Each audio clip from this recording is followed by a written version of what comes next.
બટા તું સ્કૂલે જવા હાટુ આજ કેમ એટલો બધો વેલો તૈયાર થઈ ગયો? મમ્મી, આજે મારી સ્કૂલમાં ગુરુ પૂર્ણિમાનું આયોજન કરવામાં આવેલું છે, તેથી હું મારા સર અને ટીચરના આશીર્વાદ લેવા જાઉં છું. વાહ બેટા, એ તો બહુ સારી વાત કહેવાય.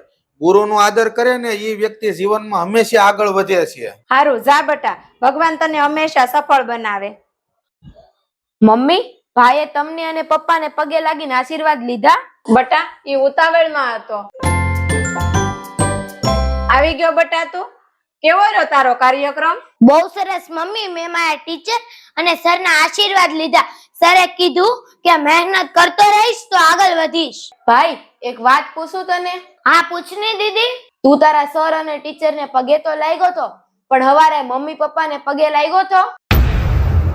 બેટા, તારા શિક્ષક ચોક્કસ પૂજનીય છે, કેમ કે તને ભણાવે ગણાવે છે.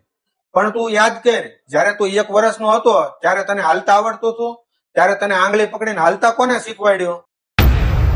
બટા તું જયારે નાનો હતો ને ત્યારે તને રાતે તાવ આવતો, ત્યારે હું ને તારા પપ્પા આખી રાત જાગતા, પણ તને ક્યારેય અનુભવ નથી થવા દીધો.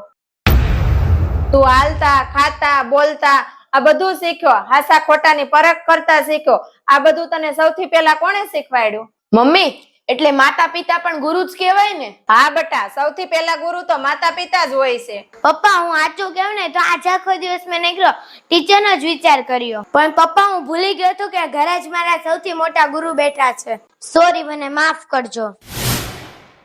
ભાઈ, આજથી દર ગુરુ પૂર્ણિમાના દિવસે તું સૌથી પહેલા મમ્મી પપ્પાને પગે લાગજે અને પછી તારા શિક્ષકોને પગે લાગજે, કારણ કે ઘરેથી મળેલા સંસ્કાર વગર શાળાનું જ્ઞાન અધૂરું છે. બટા, શિક્ષકનું સ્થાન હંમેશા ઊંચું હોય છે, પણ દરેક બાળકનો જીવનનો પહેલો પાઠ તેના માતા પિતાના ખોળામાંથી શરૂ થાય છે. મિત્રો, ગુરુ પૂર્ણિમાના દિવસે તમારા શિક્ષકોનો આદર જરૂર કરજો, પરંતુ સૌપ્રથમ તમારા માતા પિતાને પ્રણામ કરજો, કારણ કે એ તમારા જીવનના સૌથી પહેલા અને સૌથી મોટા ગુરુ છે. તમામ મિત્રોને ગુરુ પૂર્ણિમાની હાર્દિક શુભકામના.